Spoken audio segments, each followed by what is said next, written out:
Hello,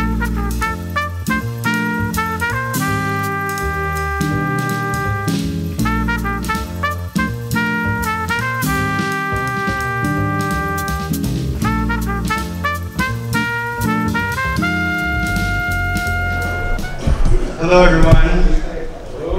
Hello. I remember my growing up, my pastor, he used to say, he used to look in front, he's like, hey, all you people in back, there's all these spaces up here. Come on up. I'm not gonna bite you. So my name is Marcus. Hello. Marcus Clark. I'm the Economic Development Manager for the City of San Mateo. Want to welcome everyone here. Want to welcome our panelists to our third Future Forum. How many people have been to our first one? Our first one. All right, and our second one. Cool. And our third one. All right. Perfect attendance. So we're going to have a great presentation tonight. We're very lucky to have our panelists here and a great topic. All of you, a great space. Makes me want to get in the tech industry. A very innovative space. How many people have not been here before? Yeah, so what do you think? Pretty neat, pretty neat. So I don't know if you can take tours, but I would suggest you try to get a walk around, go upstairs around here, find out what they're doing. Some great stuff happening here. So this is our third Future Forum. Tonight, this is kind of what we're going to talk about. Welcome and thank yous, why we're here, where we've been, and where we're headed. What is TOD? Local examples and opportunities, and presentations by our panelists. I just wanted to ask if there are any council members here. If you're here, you can stand up or raise your hand. Yes, you gotta put your food down. Okay, I'll let you go. You can just sit. You look really comfortable. So, Jack Matthews and Rick Bonilla, they're both here tonight. Any other commissioners here? We have a few commissioners here. So, thank you all for coming. Our city manager tried to sneak in, but he's here somewhere. All the way from Marin County today, so thanks for coming. So let's see here. I wanted to also thank our staff who helped put this all together, all the technicians that are here to help out from the video and whatnot. Just so you remember, all the videos from all the Future Forums are online at Downtown Engagement San Mateo. So you can find all those in full detail there and all the notes. Actually, a lot of the notes that you guys have shared also about things you'd like to see in the future and even some suggestions for making things better, they're all there. So why we're here, just, you know, everyone has been out there. You've seen San Mateo change. I know when I moved here 10 years ago, there's a lot of change even today with different kinds of technologies, different developments happening, different ways of using transportation, a different conversation in the region. Redwood City is kind of coming to view as a new kind of vision. A lot of communities are doing different things, so we've been able to take these forums to find out what people are doing, what people are learning, the good, the bad, the everything. And actually tonight, it's kind of a really good format because we've kind of left 30 minutes after the panelists for us to really talk about TOD, this topic. I know the first forum, it was so content heavy and we were just kind of learning as we went. We didn't have that much time to really discuss and ask questions. So tonight we have more time to do that. So much is changing here. These forums really provide us to have the opportunity to find out for best practices, as I mentioned, and have the time to really talk about some of these main themes that are happening in city planning and urban design, that we can talk more about San Mateo and how they relate to these things in our downtown area plan update, which Ron will talk a little bit more about what we're leading to. So these are just kind of like a warm up to get us all on the same page about some of these topics. Some people have wanted to see us dig deep really into these topics into San Mateo, and we're really using the downtown area plan. That's what this is really meant to do. So this is kind of leading up to it. So we all have a common vocabulary when these things come up, and kind of a warm up to the downtown area plan update and these themes.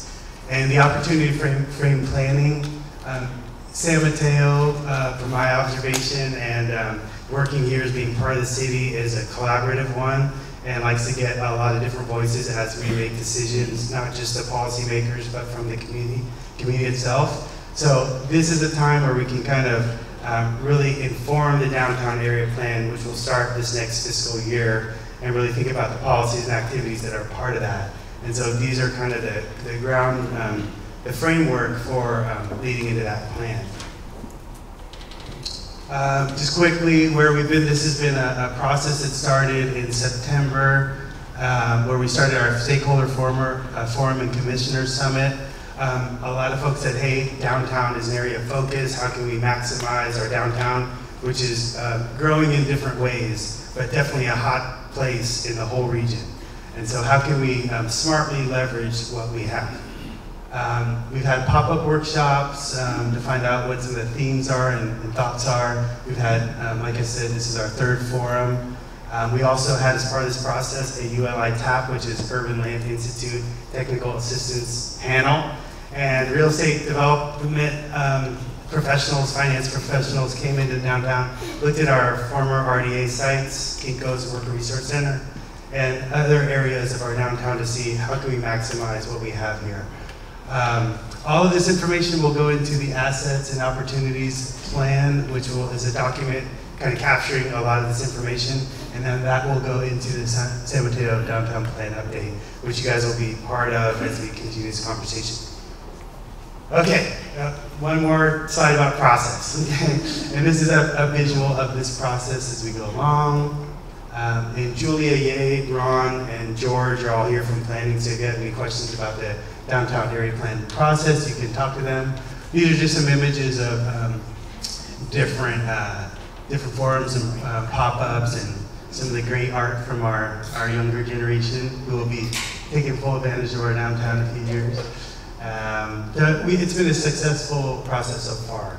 And this night is a really important night to talk about some of one big topic that's happening around the area that we just want to know more about. And we have great experts up here to look at it from different angles. And Ron's actually going to kick it off with the TOD in San Mateo. What is TOD? So we're all kind of getting on the same page.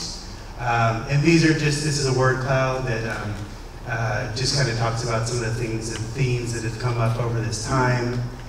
And with that, I just want to introduce the presenter. So Ron's going to kick it off with the City of San Mateo. Been here for quite some time and really knows the downtown well and knows many of you very well. And I'm excited to hear what he has to say to kick it off. Shireen works for the San Mateo County Health System, has been there for a while, has all three panelists have a lot of experience. And so we're just very thankful to have them all here today. So Shireen's done some great work in the county, can give us a county perspective. Ratna has done some great work, which we'll see from Spur, really looking at transportation. It's going to be really germane to this conversation. And Gay, who has a lot of experience here in San Mateo from the development side and also from municipal government, who worked as a chief of planning for a few years before I came, but I'm glad to meet you now. So with that, I'll hand it off to Ron, and if there's anything I'm missing, remember we have 30 minutes after the panelists speak, so if we can, you might learn different things from each one of them to bring them all together. So we have the microphone in the back, so we'll line up and have questions there. And also you have your comment card, and you're welcome to use that and give that to us.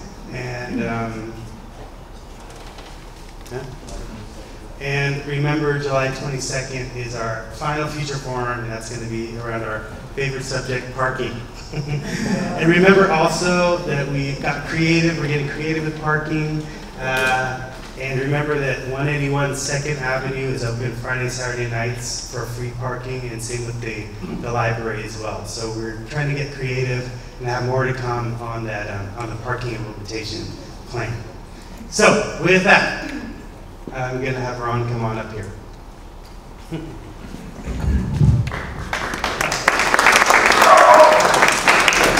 Many of you know this particular topic. So if we take a look, it is a mix of housing, retail, and office in proximity to transit. So as you look at the downtown transit center, that's an opportunity. Certainly San Mateo is not the only peninsula community looking at it. If you read the newspapers, you'll see TOD or smart growth being discussed in all sorts of places. The slides include Millbrae, San Bruno, all up and down the peninsula as well as in Northern California. I think there's an effort to find ways to accommodate growth with the least amount of impact on the community. One of those is trying to make development proximate to transit, also by having mixes of uses, which is very similar to the way that it used to be back in the day, is that you have a corner grocery store, you have a dry cleaner, so you don't need to get in your car to get there. You have those types of services in your own community. So the options are for walking, biking, and also a public transportation network. Now, many of you probably have been out to Whole Foods out of Bay Meadows, correct? I mean, most everyone's been out to Whole Foods in that area. That's not transit-oriented development, was not designed that way, but if you think of it, there's a lot of common themes there. For example, if you're in the small lot single family out by Fiesta Gardens, you're, I don't know, a quarter mile from Whole Foods. If you want to walk to Whole Foods, you can go along Saratoga, you can go along, I think it's David. There are a lot of different ways to get there. There are a lot of different pathways that you could walk there. And you might have noticed, if you've driven through Bay Meadows one, the streets are kind of narrow.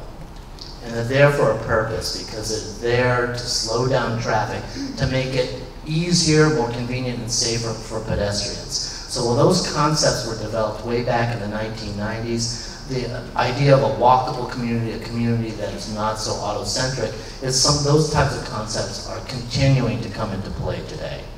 So my job here tonight is to just explain what is San Mateo's experience with TOD. Now looking amongst the audience, I think I recognize many faces from prior planning commission and city council meetings, so I'll attempt to keep this short.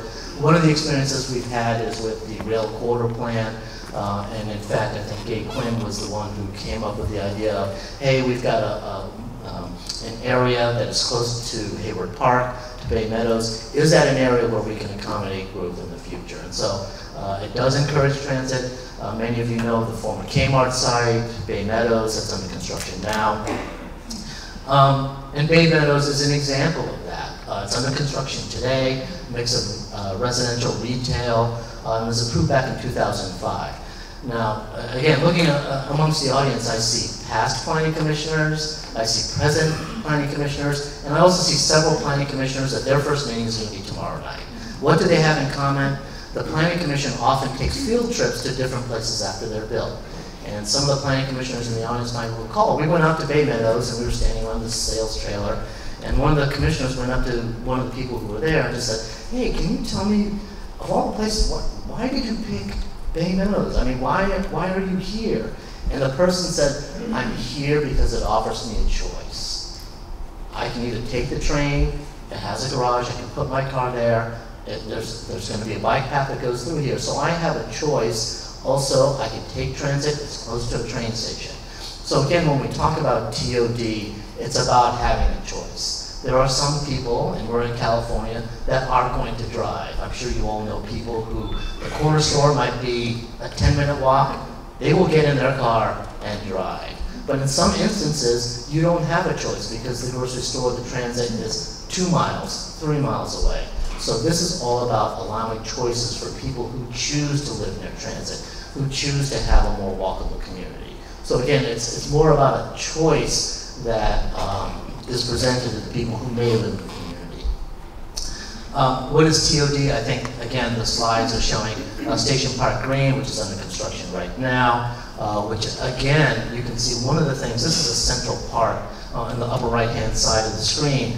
What that is accommodated to do is to not only allow access to the Hayward Park train station from Station Park Green, but also for folks who live in the Salesforce building, that might work in the Salesforce building closer to Highway 92, and other offices to provide another method of access to the Hayward Park station. So it's not about connections just for that project itself, but trying to enhance connections for the entire community to transit, again, to allow that choice, should you choose to make it, that you can take the train to work, you can take a bus, or you can take an auto, because there are parking spaces that are being provided.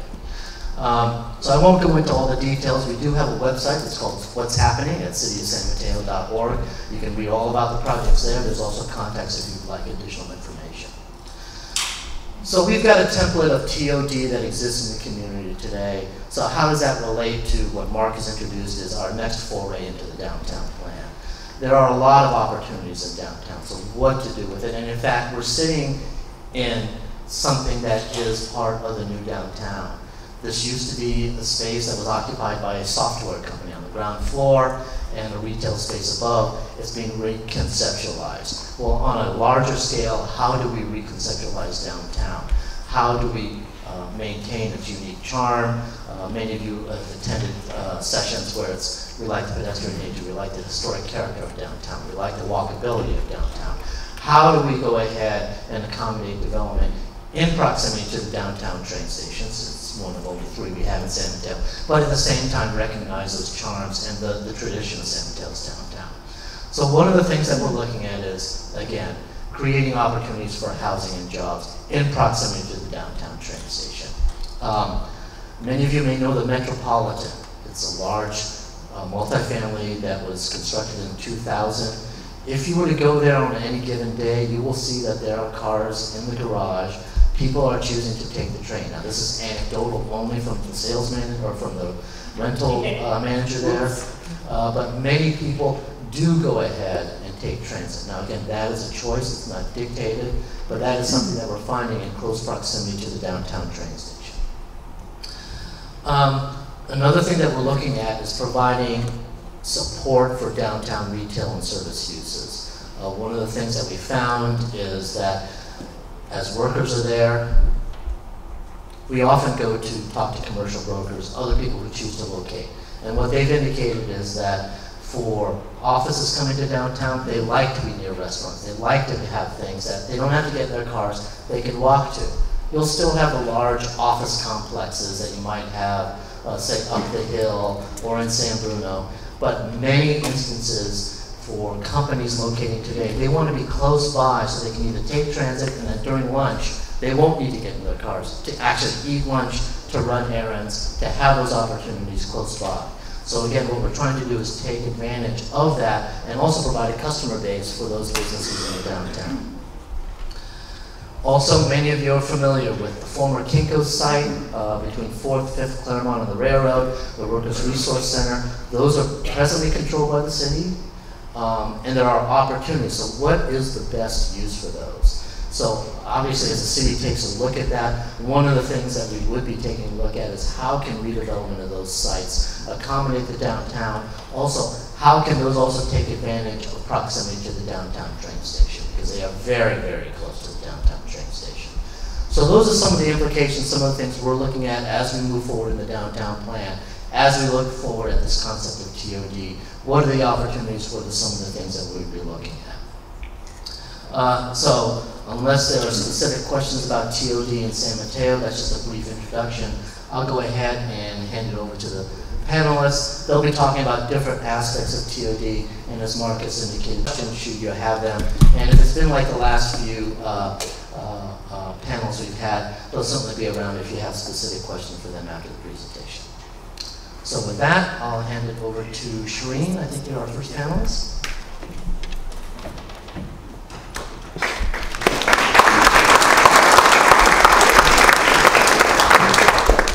Hi everyone, I'm Shireen Malik-Ghazali. I'm the Senior Manager for Health Policy and Planning with the San Mateo County Health System. I also manage an initiative called the Get Healthy Initiative, which is a collaborative initiative focused on building healthy, equitable communities to prevent illness before it begins. And the way in which we do that, we build healthy, equitable communities is through place-based prevention, and I'll talk a little bit more about that, health equity, and through collaboration with our community partners and recognition that we alone can't do this. Folks in the community, oftentimes leaders in the community know their communities best and are leading a lot of these initiatives directly themselves, so we're really here to support that. Before I go into our framework, I want to share how we define health, because it often is different than how others define health. We define health as not merely the absence of disease, but really a holistic vision of health, social, mental, and physical well-being. When you look at the data, what the data shows too is that healthcare really solves a small piece of the puzzle. That your health really is dictated much more by the environments that you have access to and the kinds of behaviors they enable or they constrain. So for example, if you live in a walkable community, it's easy to walk. If you don't live in a walkable community, your behavior is often constrained by that and you tend to drive more. So knowing that environments matter, we focus on places. Planning departments focus on building places. And what we think about is how can places really enable health? How can they enable good behaviors? How can they not constrain healthful behaviors? And what we see the research shows is over and over that health and place are related. Zip code determines health oftentimes. You can look at your zip code and get a sense of how long that you will live. Unfortunately, that's not evenly distributed across places. So what we see in San Mateo County is a difference in health by place. So as an example, the average age of death, there is a 19-year age difference between average age of death in Atherton versus the average age of death in East Palo Alto. So there's something happening in those places that dictates something related to the longevity of their health. Health equity. So the last point really speaks to health equity as well, is that health is not evenly distributed by populations, and there's folks that are more vulnerable to poor health outcomes, and some of them are more apparent than others. So you might recognize that there might be people with disabilities or older Americans or people that have illnesses. Like we as a hospital focus a lot on folks who have illnesses and need special circumstances in order to be able to achieve their full potential for health. But also what we notice is that low-income populations and people of color are also have challenges with their health outcomes. Across health outcomes, you see that, oh, okay. Is this better? Yes. Yes. Okay. Sorry about that. No, that's okay. I never want to be shrill. So, for example, when we think about health equity across race, when we look at the county, the life expectancy at birth for an average person in the county is 84, whereas in the Black population it's 76, or Pacific Islander population it's 77. So there's something that makes people of color more vulnerable in that regard, or that diabetes prevalence is 2 times higher in low-income populations than in higher populations. So for that reason, we focus on people who have the poorest health outcomes, of which those are the vulnerable populations I mentioned, as well as on places that have limited opportunities to be healthy. And when you look at that, when you think about a healthy place, it's not hard to conceptualize because you've seen it. It's places that have housing that's affordable, that have parks and green space, and have good schools and walkable environments and an engaged community. Those all lead to good health outcomes. Whereas the building blocks for unhealthy communities are really the liquor stores instead of grocery stores. It's check cashing institutions instead of banks. It's a lack of safety in our park system. So in that way, all those infrastructure issues also impact poor health outcomes. So I want to shift from a recognition of why we focus on place and why we focus on health equity and collaboration to the focus on transit-oriented development, which obviously has an enormous alignment with transit-oriented development with healthy places. The building blocks for TOD for us here in the city of San Mateo as well as the county are built. They've been built at the state level, at the regional level, as well as here locally. I'm going to point to a few examples of that. One is Senate Bill SB 375. How many of you are familiar with that? Okay, the majority of you are. It essentially says that we want to reduce greenhouse gas emissions, we want cleaner air, and we want to do that by concentrating jobs and housing near public transportation, so people are driving less and they're driving shorter distances. When we look across the Bay Area, all of the purple areas are called priority development areas. These are areas that are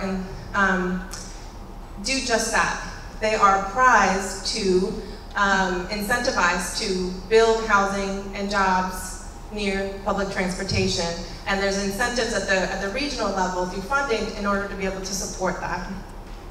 As you can see, there's quite a bit of it along San Mateo and certainly all along the El Camino.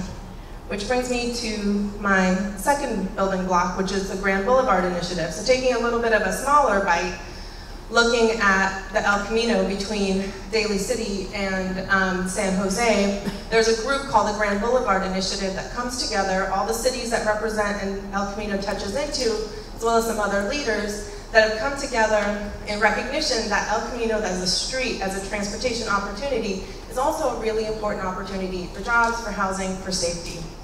And I'm really thinking about what is it that we can do in relation to that. Then here, within the City of San Mateo itself, looking at the 2009 downtown plan, there are kernels in here that do point to transit-oriented development by making note around providing non-traditional housing opportunities within the retail core near public transportation. So this isn't wildly, completely new for the City of San Mateo either. So taking the building blocks that have already been set, both for the city as well as the county, we think about why is transit-oriented development good for health? One of the key issues is access. Transportation, public transit is access. It's access to healthy foods, it's access to schools, it's access to parks, it's access to a job, it's access to the core fundamental goods and services that we need to thrive as a household as well as a community as a whole. It also promotes safe, active physical activity. We have people who live in walkable environments are 47% more likely to get their daily levels of physical activity that they need as dictated by the Centers for Disease Control and Prevention. That's enormous. That's exactly what I was mentioning about the relationship between place and health. If you're likely to live in a walkable place, then you are likely to walk and get your physical activity. We also need safe, walkable environments.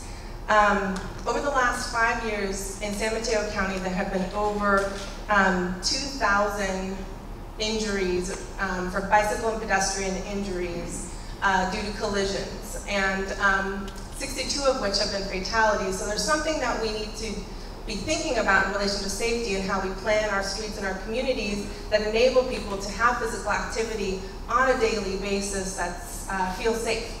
And I guess I want to point out one other point, which is that infrastructure, there is a relationship between infrastructure and safety. So research has shown that when you put medians in, when you put speed bumps in, you actually have a 15% lower injury rate for those that even do come into collisions. So housing, providing affordable and stable housing. You know, it's really difficult, and we do this in the health system, is if you are talking to a client who has multiple health issues, it's really difficult to tell them to go buy healthy foods and make sure that they are getting physical activity if they are just worried about having a roof over their head or making sure their kids have a roof over their head. And what can happen in this case is that people will accept unhealthy, unsafe, overcrowded housing conditions just to be able to maintain a roof over their head. And that's a concern for the health system. That's a concern for us because that's who we see come into our health system with asthma triggers. Those are people who have unstable housing, marginalized housing, are the ones that can't keep up necessarily with their medications because they're worried about where they're going to live next or whether they have a couch to sleep on next. Housing affordability is enormous, and right now our county is really starting to face it. 49% of households in San Mateo County pay more than 30% of their income on housing, and 23% of households pay more than 50%, which means they just have far less dollars to spend on healthy foods, on getting their kids into a camp that allows them to run around, transportation costs and other things. So housing affordability also relates to transportation affordability. If you put transportation as the second largest expenditure in a household budget, usually average nationwide is about 20%. If you can cut down on transportation costs, then you can then absorb a little bit more of the housing costs. So that helps with us. But having affordable housing near transit is critical to align those two household expenditures in a way that allows households to be healthy. Transit-oriented development also supports environmental quality. This is why that state bill I was telling you about, Senate Bill 375, was put in place, and that when you drive less, when people drive shorter, not smaller distances, but shorter distances, and they're more likely that your air pollution is quantities are less. And what we know is, countywide, we have 13% rate of diagnosis for asthma. That's directly related to poor air quality. We also, one thing in health that's a little bit less tangible and a little unknown for a lot of folks is that that community cohesion and support are critical for someone's mental health. If someone feels isolated, if they can't feel like they have social support systems to draw from, that creates poor health outcomes for folks. And TOD can help by creating community character, by ensuring that the community feels like this community that's being built is a part of what they would consider their communities. And that can be done through multiple ways, through signage and art, and actually creating spaces that enable communities to come together. But it's really important for people to have the buy-in to ensure that that happens and that we maximize the sense of community and sense of belonging for folks that live in San Mateo. So all of that is just transit-oriented development, when done right, is just good for health. That's why the health system is here. Kind of an unlikely player in this game around transportation. We're here because it is that important to us. We recognize that we alone can't do this. We, as the health system, are treating the symptoms of a lot of problems, treating illnesses, trying to educate about good choices, but people have to have that available to them. Otherwise, they're constrained by their environments to make the healthy decisions they need for themselves. So with that, I'm going to turn it over to Ratna, and thank you very much.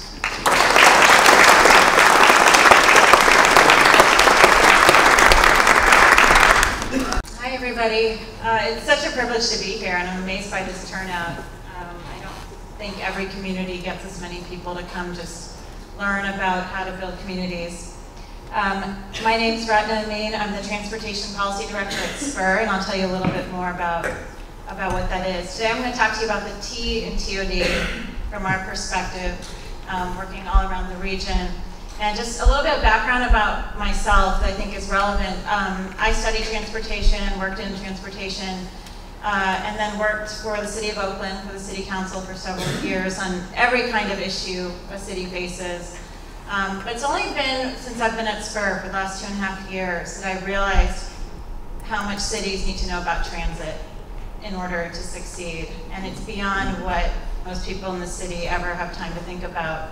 So I want to touch on some of the ways that transit impacts cities and the things that in our opinion, cities should kind of pay attention to around their T and the TOD. I'll tell you a little bit about SPUR, give you a little bit of regional context about the transit system, some points about cities and transit and the relationship, and then a few opportunities. There's actually far more than I'll touch on, but just a taste. What is SPUR? How many of you are familiar with SPUR? SPUR members? Okay, great. SPUR has been around for over 100 years, started in San Francisco as a housing organization. We're now an organization with 3 offices. San Jose started 3 years ago, Oakland this year. And we focus on good planning and good government, and we do it through research, education, and advocacy. We are a member-supported organization. We have about 6,000 members right now. We work in a number of issue areas and attempt to bring them together in an integrated way, and that includes housing, transportation, sustainable development, climate adaptation, urban agriculture. There's probably a few more I'm forgetting. This is our building in San Francisco. We host over 150 events here. We do, I think, around 60 in San Jose. You're welcome anytime. I was just at a parking panel today. That was really interesting. We also host exhibits, and we do a lot of convening of groups, both in our building or outside of that. And we publish reports. We try to take our time to do research on topics. Our board adopts them, and then we use them for advocacy and education. This is our most recent report, which I authored, called Seamless Transit. And we really want to understand the issue of having so many transit operators in the region. I'll talk more about that in a minute. Before that, last year, we published this one, Freedom to Move. That's about transportation in Santa Clara County, where we have our San Jose office. And this was really a big step for us to understand transportation in a suburban environment, and what do we do about that for cities that want to grow more gracefully and grow away from the car? What are the changes you need to make in transportation? So we think that this report is actually a template and guides us in our work in a lot of parts of the region. And we have a magazine. This one highlights our report on downtown San Jose. We're now completing a trilogy on downtown reports, downtown San Francisco, San Jose, and Oakland. So it's exciting to be at a downtown forum here.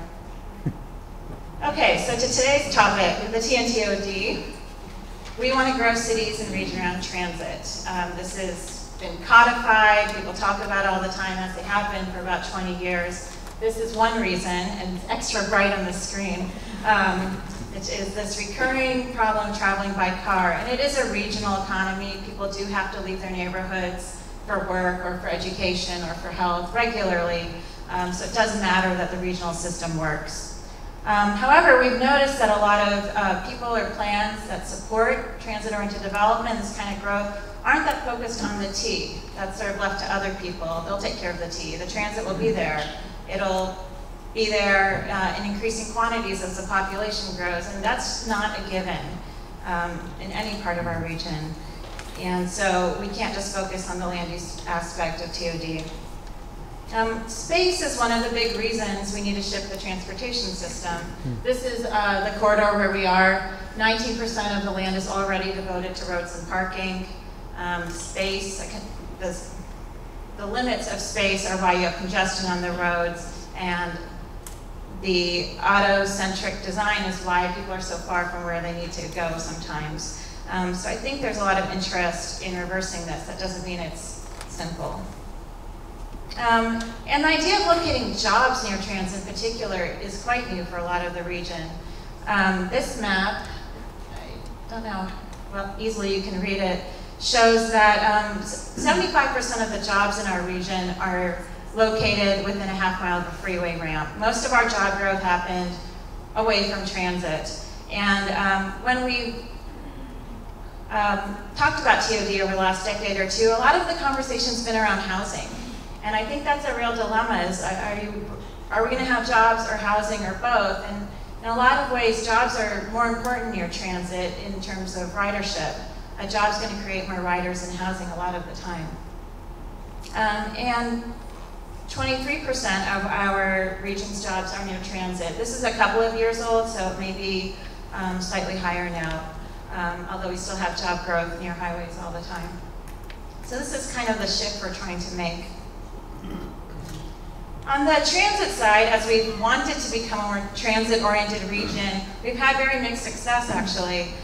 This chart shows you transit ridership per capita over the last 21 years, and you see that Caltrain has surged, which if you use it or read the paper, you know it's packed. And BART, especially with the Trans Bay service, But our bus operators have not grown in usage, and I think there's a real quandary here. We want to go around transit, we think we're growing around transit, we think we're improving transit, but the usage actually isn't going up. So we need to come up with strategies that actually would change this trajectory. As I mentioned, Caltrain is popular, but can be crowded, can be infrequent, or slow. And for Caltrain and BART, we've kind of skipped a generation of investment, and we're trying to catch up to the growth that's happened. Cities and transit. In most of the Bay Area, including here, cities and transit agencies are separate institutions. Samtrans is your local bus operator. Caltrain runs the rail. They're not the same as the city. And it's the way it works in a lot of places, but they're so intimately linked and basically inseparable. And so we have to bridge that gap between the city and the transit agency. The success of transit matters to cities in so many ways. Here's just a few of them. It helps people move around. It increases mobility, access to jobs, access to workforce. If you are an employer, you need transit to work to get people to work. It makes streets safer. Most cities now have climate action plans that rely on the success of transit. It enables higher density in jobs. It enables less parking, which then frees up space for other uses, and of course reduces pollution, as Shireen talked about, something we still need to tackle. But cities confront a lot of challenges with our transit system. One that I'm going to dwell on, forgive me, is the fact that we have so many operators that don't work as one system. And we have 27 that are of significance, and then many, many more local shuttles, and then you add on private shuttles, and you're probably nearing 100. And that's a lot for somebody who wants to rely on transit to figure out. In fact, we are more fragmented than any other region in the US. Our largest operator is Muni. It carries just 45% of the region's riders today, and you can see that's so much lower than anywhere else. And I think we can't underestimate how much this is impacting our ability to do TOD and make it, the TOD lifestyle really work for a lot of people. Some of you may have seen this, and I think we kind of get used to this in our region, that operators present their services separately. And BART, you depend on Caltrain here as a link to BART into the rest of the region's network. And if that's going to grow in importance, this has to start fading away, this idea of presenting things separately, and you'll figure it out if you really want to transit. We call it transit for the intrepid only. Here's another example. Every bus operator has its own transit language, has its own meaning for rapid, what is local, what is a circle, what's a rectangle. And this just feels like a really simple thing, actually, that we can overcome to help people build confidence in the transit system. Like, oh, if I have access to one of these transit lines, I'm going to figure out the rest of them too. And we're trying to build and grow transit culture, so it's not as though everybody in the region grew up with transit and already can figure this kind of thing out. It's a new kind of literacy. Same thing with rail, and I realize this doesn't even show BTA's light rail, which is yet another type of rail map that we're confronted with. And then another kind of issue, and this might be even more important, which is that transit faces competing demands. Every transit operator has to figure out where to put its service. Every transit operator is running at a loss. It costs money to provide transit. I think Samtrans's fare box recovery is about 20%. So 20% of costs are covered by fares. It's about 60% for Caltrain. BTA is about 12%. Some of that's a policy to keep fares low, but the point is they only have a certain amount of money. Where do you put the buses? And for TOD in this downtown, you'd want to put the buses here. And you want them frequently, and you want them going to destinations all the time. But there are folks in other parts of the county who also want buses. And there's one way to look at this is ridership versus coverage or access. And how do you strike a balance between these two? And this is a political decision that transit agencies are facing every day. Another thing that cities actually have quite a bit of control over is that our transit's getting less and less productive as long as traffic's getting worse. Transit speeds overall for most bus operators are decreasing as traffic increases. And that means you have to put more buses out on the road just to keep up that every 10 or 15 minutes because they're going slower. Land use, urban design, traffic signals, where bus stop goes, there are probably 100 things that cities actually control that affect transit success. So opportunities, again, I'm just going to give you a sampler of things that we think in the near term can make transit better in the region, and where city advocacy can really make a difference, actually. And some of them won't happen without advocacy of cities, mayors, downtowns, and people who really are using the transit. So one of them you're already tackling, which is to grow around transit. And this is an amazing location for transit, actually, because El Camino is a route that, in theory, has a lot of capacity and is really well suited for buses. Lots of destinations, you have schools, shopping centers, health, you name it, which is just perfect for a transit line. And of course, you have the Caltrain line.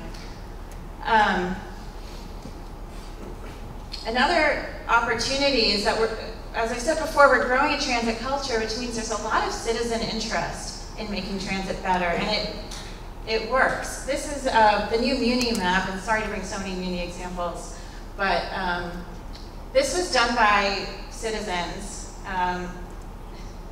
transit enthusiasts who thought we could make a better map, and they put in hundreds, or if not thousands, of their own hours to make this, and now it's the official Muni map.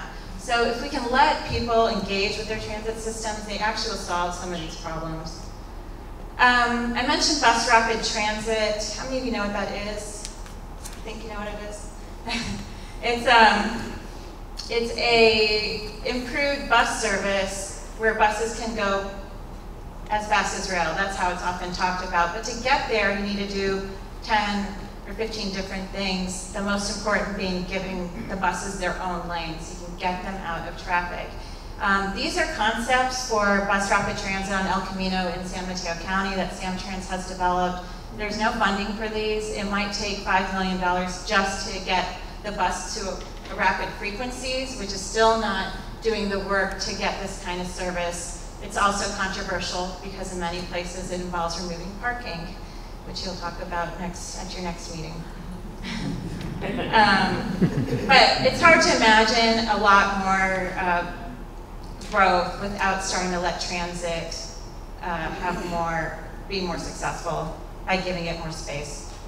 There are conversations being had about opening up these types of lanes to private transit, which is also an interesting opportunity.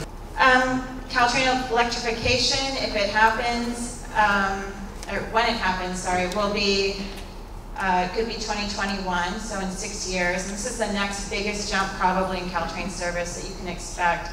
It's still probably not going to be the frequency of trains that you'd really want to see in a TOD. So that's a real question for this region, this corridor, is how are we going to fund the amount of improvements needed to make Caltrain a real commuter, metro-style urban commuter railroad.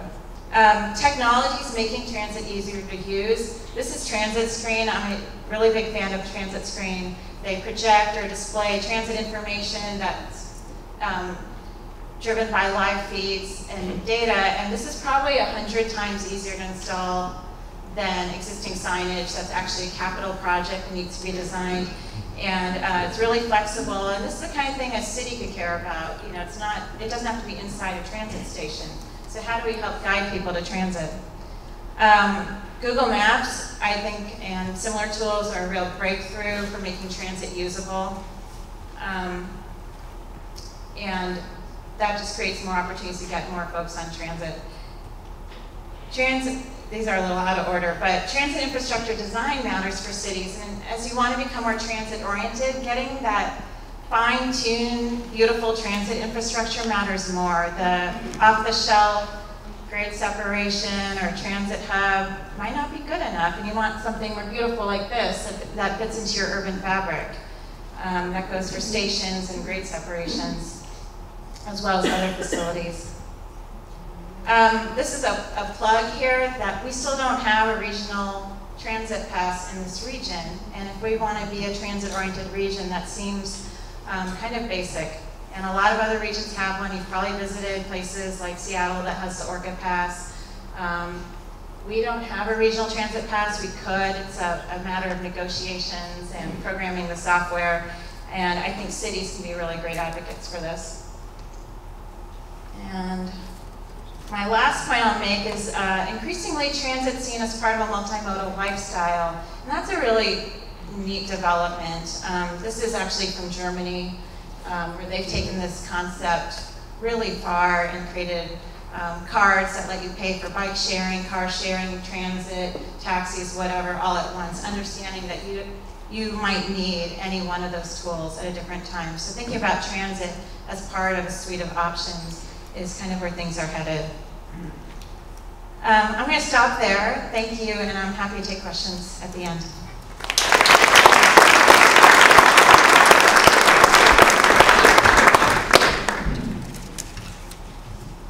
Good evening, everyone.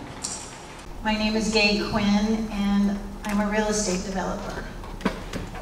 I didn't mean that to sound as 12-step program here. But I am. But I used to be the former Ron Munakawa. I was the chief of planning for San Mateo way back in the day. It was 16 years ago. I just figured out in my head a few minutes ago. And what was that? Yes, exactly. So I see a lot of people I recognize, and I feel like I'm home. My office is just over on 5th and El Camino Real, but I've always had such a soft spot for San Mateo. I've worked all over the Bay Area in those intervening 16 years, but I always keep coming back to San Mateo as an example of a place that has everything that a good city wants. There's so many cities that are envious of what you all have here. It's not just the physical city, which is beautiful, and the bones of the downtown, which are awesome, and the 3 Caltrain stations. It's full of smart people like you guys. When you all held up your hand and you knew what SB 375 was, it's like, I found my people again. I'm home, it's great. But I have been working in development for 16 years, and I've been on both sides of the counter, and I have, I think, a really unique set of stories and experience as a result of that. I often refer to the work I do as being much related to translation services, because it really does come down to language and how people view the world. Right now, I am a managing director at Westlake Urban. It's part of the Westlake group of companies. They're headquartered here in San Mateo. And I've been there I've had them as a client when I had my own business for several years, but now I'm a managing director, and it's been about a little over a year. And we are tasked with repositioning a family portfolio, which means that I'm around the Bay Area a lot.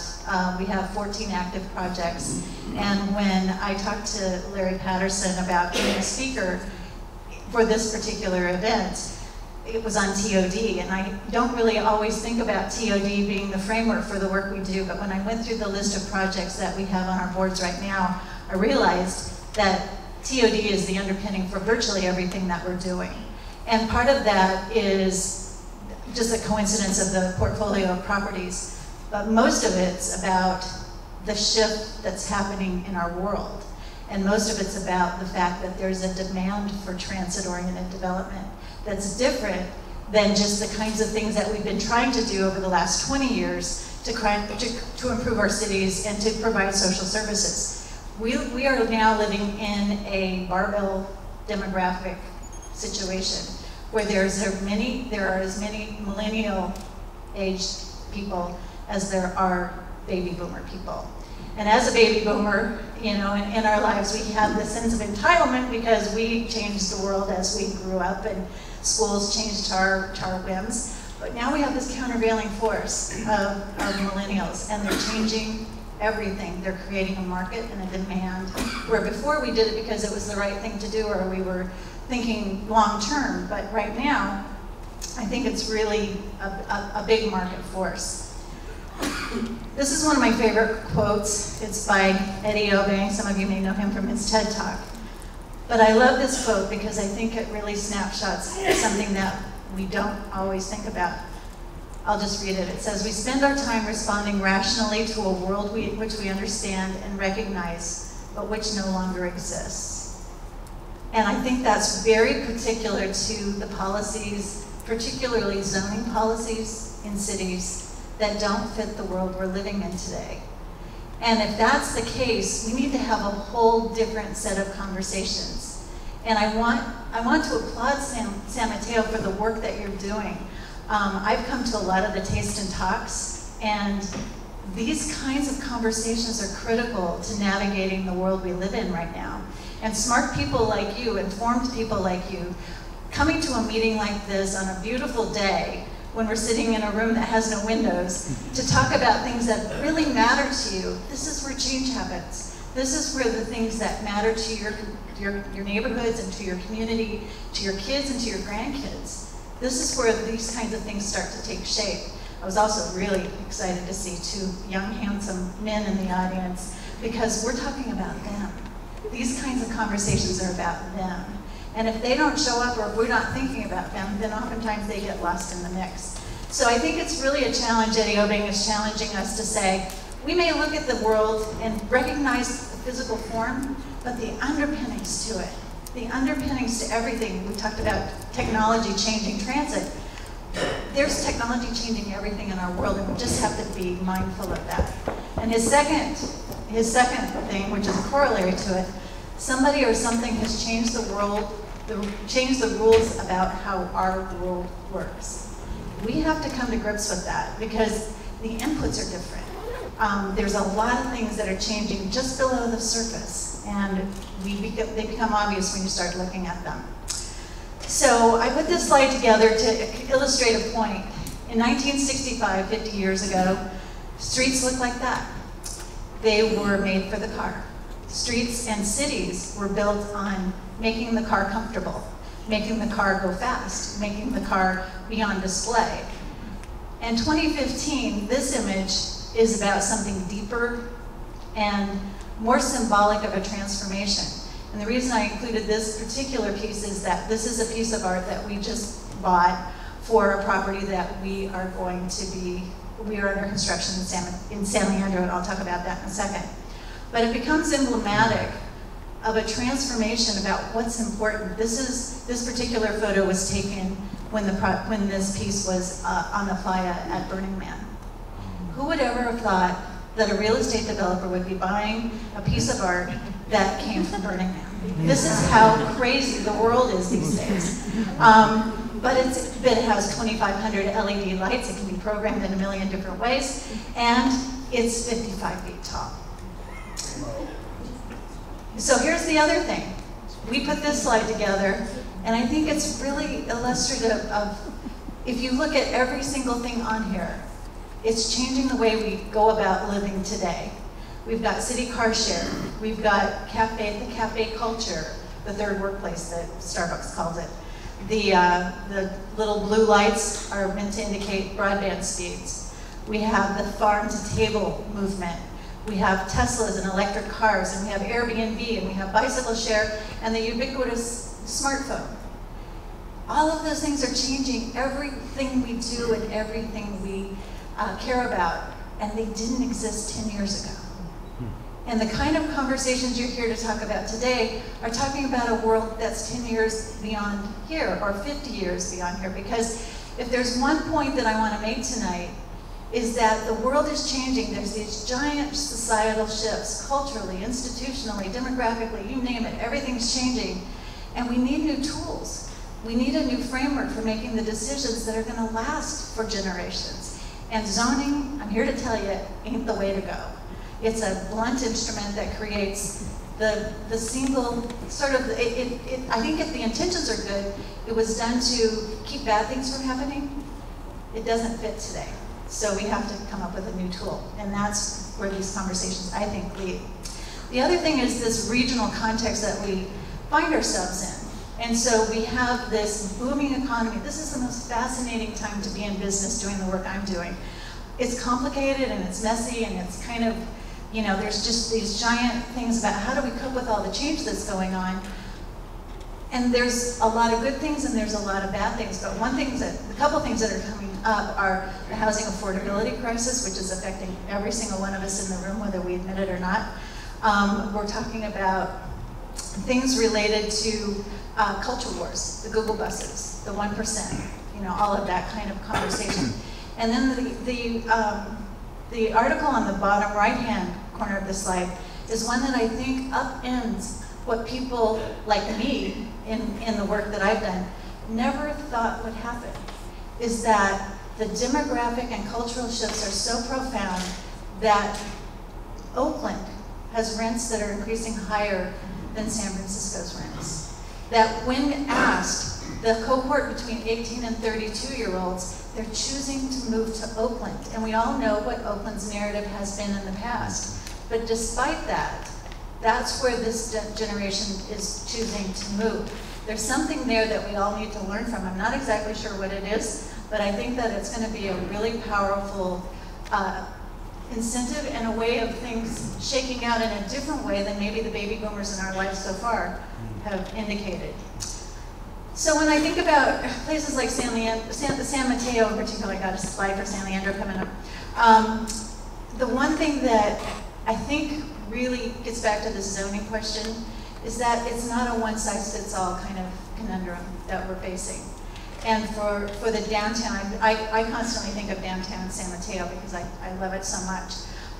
But there's some unique assets here, and it can't be a one-size-fits-all conversation. There needs to be unique solutions. I don't have to tell you guys this, you know this, that's why you're here. But there's a lot of things that are just hiding in plain sight that you don't see unless you bring a focus to it. And I think that's what these conversations are about. And I would also say that I think the most important thing about tonight isn't the three of us standing up here talking to each other. It's that 30 minutes at the end where you all get to talk to each other. Not even the question and answers. I think it's when the community comes together to talk among yourselves. That's where the real power happens. But there's a lot of obsolete buildings. There's a lot of disconnected both buildings and sidewalks and parks and people and all of that. And so if the priority was on connection, as an overarching theme of what the work is about, that would change every place for the better. And finally, I think a lot of our physical fabric has been designed for the car, like I said in that 1965 slide. We need to start designing for people and understand what that means and what changes as a result. We also talk about diversity. I think that this is something that really is key to knowing how we're going to behave and what we're going to be doing in our urban environments going forward. But it's a really interesting time to be talking about the kinds of changes and the diverse types of folks that are going to be using these cities that we're designing and building. So before I go back to that, I'm going to be telling you about some of the projects that we at Westlake Urban are doing, and they're informed a lot by my city planning practice. So I'm not here to try to give you a big sales pitch on the work that we're doing. That's not the point. But there are some ideas that are driving the work that we're doing in this placemaking business that I just kind of wanted to highlight. And all these are going to be TOD-related projects. And all of them are complicated. All of them are really difficult. Not all of them are through the process yet. So we're still unsure about whether or not they're going to happen. But I think they illustrate some of the points that are going to be really faced by every city, but San Mateo in particular. One of our projects is Kirkham Heights. It's in San Francisco. It's right next door to UCSF's Parnassus campus.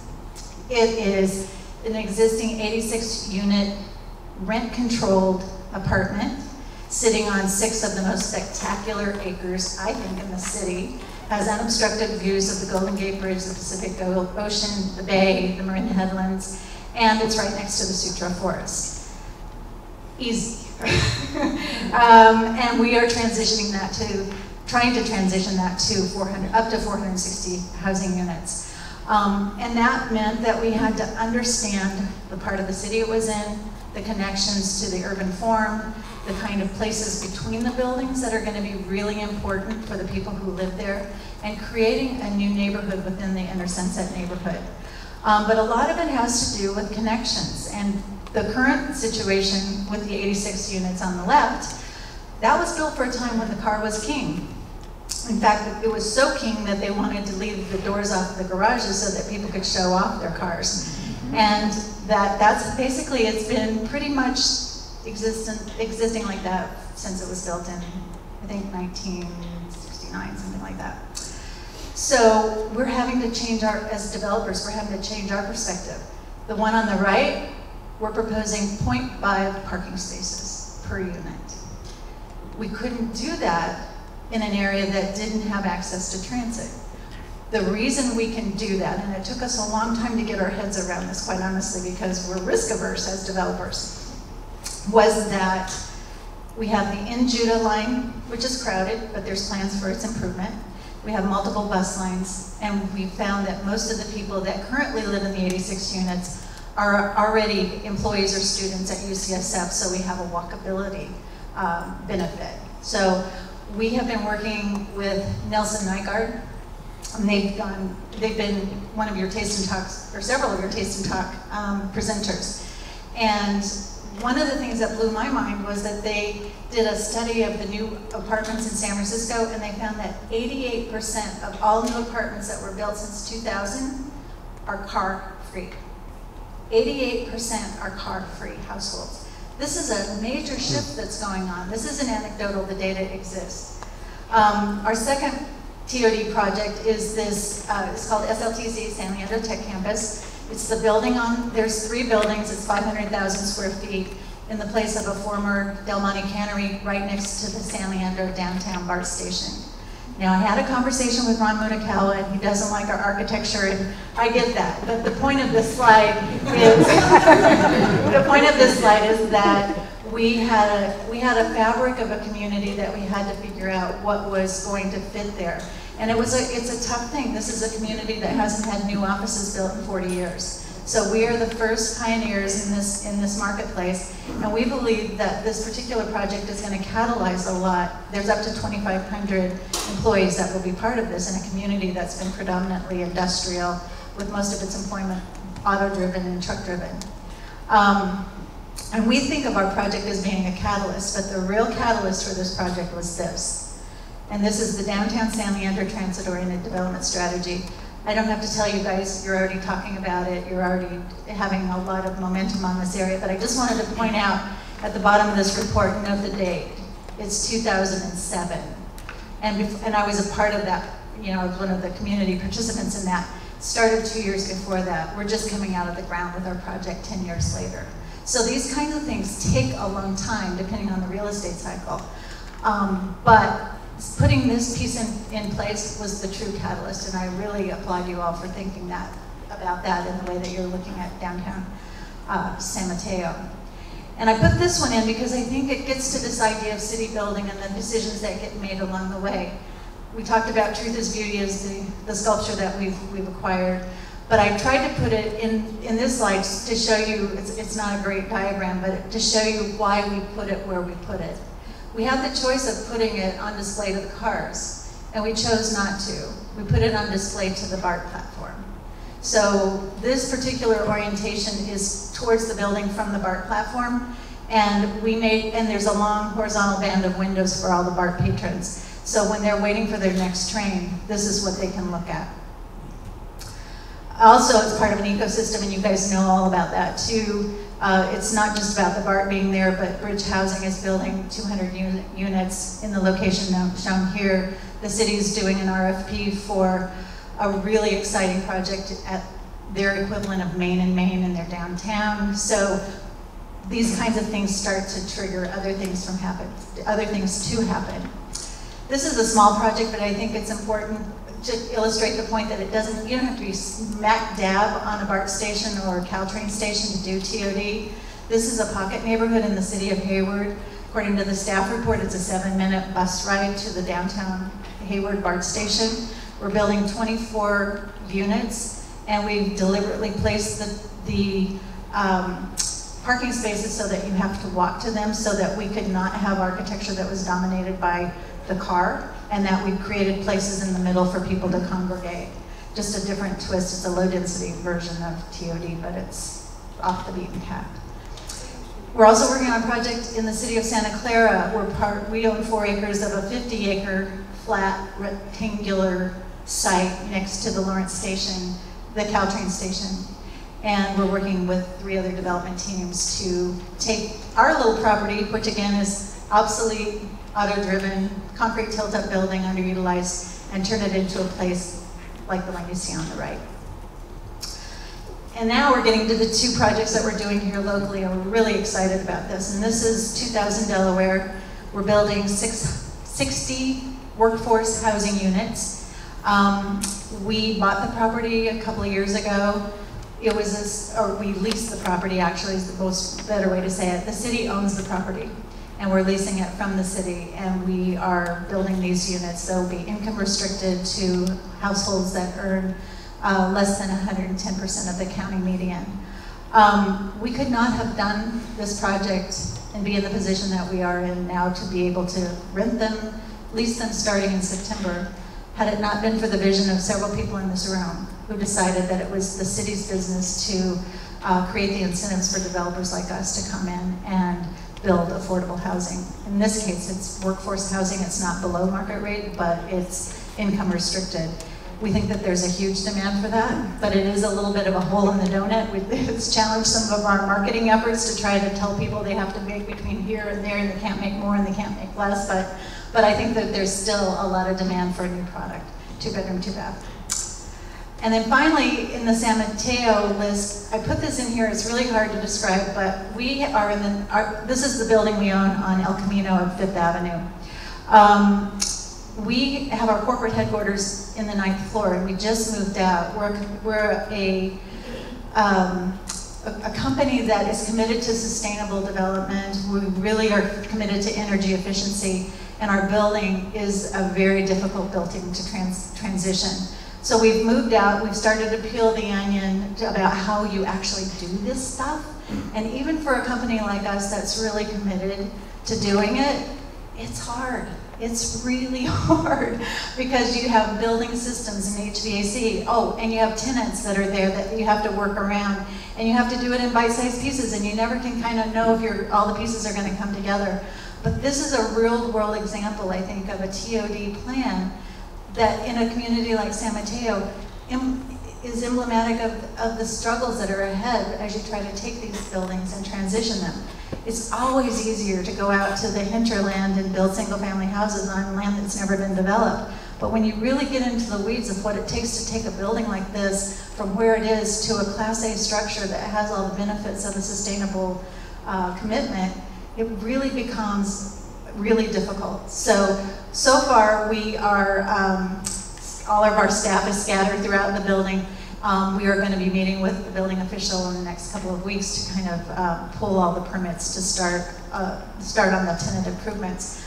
But I just mention it because a lot of these things can look like they just pop out of the ground really easily. But this is the work that's ahead of all of us. And it's not a match to a lot of development companies. They want to come in and mow everything down or have a piece of property prepared for them, and you have some of those. But the real work of San Mateo is really coming to grips with some of these buildings.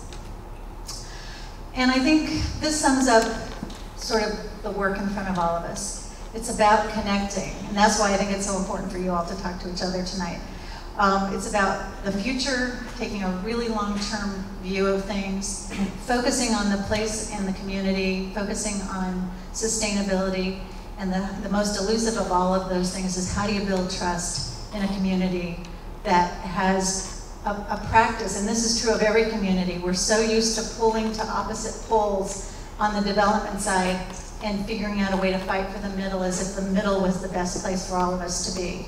And I'm saying that in the midst of that paradigm, all these other changes are swirling around, and we need a different way of coming to agreements about what's good enough for a community. Because what you're going to get is what is survivable through the process. And that's not always the best thing. So we need champions. So these are the kind of questions we always ask ourselves. Why would we change? Who's that change for? What problem are we fixing? What's the success look like? I think that's really key for a city too. What is it that you're measuring? Are you measuring that you're checking the boxes and it meets all the height limit and the parking requirements? Or are you really inventing something and creating something that's unique to San Mateo, that has the DNA of this place in it, but that inspires people, that feels like magic, that feels like something, this would not have happened had you not been there and participated. That's how you know if it's good. But you can't measure it. It's not something that's easily measured. And what you guys are doing tonight is doing what we've had to do, and I know you guys are way ahead of us, but we've had to learn how to have a conversation in social media.